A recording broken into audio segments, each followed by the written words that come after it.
Hello friends, welcome to AH times. Friends, మన యొక్క AP రాష్ట్ర వ్యాప్తంగా పెన్షన్దారులు అనగా ఎన్టీఆర్ భరోసా పెన్షన్లకు సంబంధించి ఏపీ ప్రభుత్వం అయితే ఆప్షన్లు జూలై నెలకు సంబంధించి ఏవైతే పెన్షన్లు పంపిణీ చేయబోతున్నారో వాటికి సంబంధించి మనకు కొత్త ఆప్షన్లు అనేది విడుదల చేశారండి. అయితే ఈ 3 ఆప్షన్లు అనేది విడుదల చేయడం అయితే జరిగిందండి. సో ఆ 3 ఆప్షన్లు ఏంటి, దానికి సంబంధించిన పూర్తి వివరాలు తెలియజేస్తాను. ఈ వీడియో మీకు నచ్చినట్లయితే లైక్ చేసుకోండి. ఛానల్ను సబ్స్క్రైబ్ చేసుకున్న వారు ఉంటే కనుక వెంటనే ఛానల్ను కూడా సబ్స్క్రైబ్ చేసుకొని ఫాలో అవుతుండండి. అయితే దీనికి సంబంధించి మీకు ఒక నోటిఫికేషన్ కూడా అయితే వచ్చింది కాబట్టి ఆ నోటిఫికేషన్ కూడా మీకు చూపించి క్లారిటీగా ఎక్స్ప్లెయిన్ చేస్తాను. ఇక్కడ మీరు చూసుకున్నట్లయితే మన యొక్క ఏపీ రాష్ట్ర వ్యాప్తంగా పెన్షన్దారుల్లో అనగా ఎన్టీఆర్ పెన్షన్లు పొందుతూ ఇలాంటి ప్రాబ్లమ్స్తో ఎవరైనా సతమతం అవుతుంటే కనుక అలాంటి వాళ్ళు ప్రతి ఒక్కరూ ఇవైతే చేసుకోవాల్సి అయితే ఉంటుందండి. ఇవి చేసుకోవాలంటే మీరు సచివాలయంలో వెల్ఫేర్ ఎడ్యుకేషనల్ అసిస్టెంట్ దగ్గరికి వెళ్తే కనుక వాళ్ళు చేసి ఇవ్వడం అయితే జరుగుతుంది. అయితే దీనికి సంబంధించినటువంటి నోటిఫికేషన్ నేను ఇక్కడ స్టిక్ చేస్తున్నాను చూడండి. ఇక్కడ చూసుకున్నట్లయితే ఆర్బీఐఎస్ యాప్ ద్వారా పెన్షన్ పొందుతున్నటువంటి పెన్షన్దారుల యొక్క ఆధార్ నంబర్ తప్పుగా నమోదై ఉంటే కనుక అలాంటి వాటికి సంబంధించి సరి చేసుకోవడానికి పెన్షన్దారులకు కొత్తగా ఆప్షన్ అనేది విడుదల చేయడం అయితే జరిగింది. అలాగే పెన్షన్దారులకు సంబంధించి ఈ ఆధార్ చేంజ్ అంటే మీ యొక్క ఆధార్ కార్డు ఏదైతే ఉందో ఆ కార్డును మీరు ఒకవేళ సరి చేసుకొని ఉంటే కనుక, అంటే మార్పులు చేర్పులు చేసుకొని ఉంటే కనుక, అలాగే ఒకవేళ ఎంటర్ చేసే సమయంలో ఏదైనా తప్పుగా అధికారులు ఎంటర్ చేసి ఉంటే కనుక అలాంటి ఆధార్ కార్డులకు సంబంధించి ఇప్పుడు మీకు ఈ ఆప్షన్ అనేది వచ్చింది ఆర్బీఐఎస్ యాప్లో.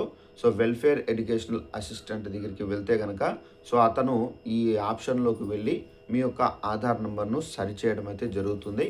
అలాగే మనకు పెన్షన్దారులకు సంబంధించి ఒక ప్రదేశంలో పెన్షన్ పొందుతూ ఒక ప్రదేశంలో వెళ్ళి స్థిరపడి ఉంటే కనుక అలాంటి వాళ్ళకు కూడా ఒక ఆప్షన్ అయితే విడుదల చేశారండి. అలాగే మనకు పెన్షన్లు పొందుతూ అంటే మనకు పెన్షన్ ప్రతి నెల తీసుకోవాలంటే వాళ్ళు ముందు ఎక్కడైతే ఉన్నారో అక్కడికి వచ్చి వెయిట్ చేసి పెన్షన్ అనేది తీసుకొని వెళ్ళాల్సిన పరిస్థితి ఉంది. అయితే అలాంటి ప్రాబ్లం అనేది ఫేస్ చేయకూడదు అని చెప్పేసి ప్రభుత్వం పెన్షన్ ట్రాన్స్ఫర్ ఆప్షన్ను తీసుకొచ్చారు. ఈ పెన్షన్ ట్రాన్స్ఫర్ ఆప్షన్ ద్వారా మీరు ఇప్పుడు ఎక్కడైతే ఉన్నారో అక్కడే మీరు పెన్షన్ అనేది తీసుకోవచ్చు. అయితే ఇది ఎలా తీసుకోవాలి ఏంటని చూసుకున్నట్లయితే మీరు ఎక్కడైతే ఇప్పుడు ప్రజెంటు పర్మనెంట్గా ఉన్నారో అక్కడ ఉన్నటువంటి గ్రామ మరియు వార్డు సచివాలయానికి వెళ్తే కనుక అక్కడ వారికి సంబంధించినటువంటి పెన్షన్ ఐడి కార్డ్ అనేది ఉంటుంది.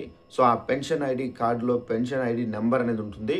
ఆ నంబర్ మీరు గ్రామ మరియు వార్డు సచివాలయంలో వెల్ఫేర్ ఎడ్యుకేషనల్ అసిస్టెంట్, అంటే ఇప్పుడు మీరు ఎక్కడైతే ప్రజెంట్ ఉన్నారో అక్కడ ఉన్నటువంటి సచివాలయాల్లో అధికారులకు దగ్గరికి వెళ్ళి ఈ నంబర్ అనేది అప్డేట్ చేసుకుంటే చాలు.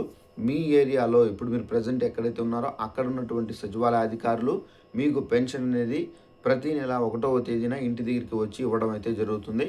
ఈ విధంగా ఏంటంటే పెన్షన్దారులకు సంబంధించి ఈ ఆప్షన్లు విడుదల చేశారు.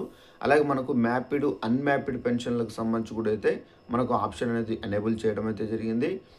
మీరు గ్రామ మరియు వార్డు సచివాలయాల దగ్గరికే ఇక వెల్ఫేర్ ఎడ్యుకేషనల్ అసిస్టెంట్ దగ్గరే ఈ ఆప్షన్కి సంబంధించినటువంటి కంట్రోల్ ఉంటుంది కాబట్టి అతని దగ్గరికి వెళ్తే కనుక దీనికి సంబంధించి కూడా సరి చేస్తారండి. ఇదండి మనకు పెన్షన్దారులకు సంబంధించి ఏపీ ప్రభుత్వం విడుదల చేసినటువంటి కొత్త ఆప్షన్లు. ఈ వీడియో మీకు నచ్చినట్లయితే లైక్ చేసుకోండి.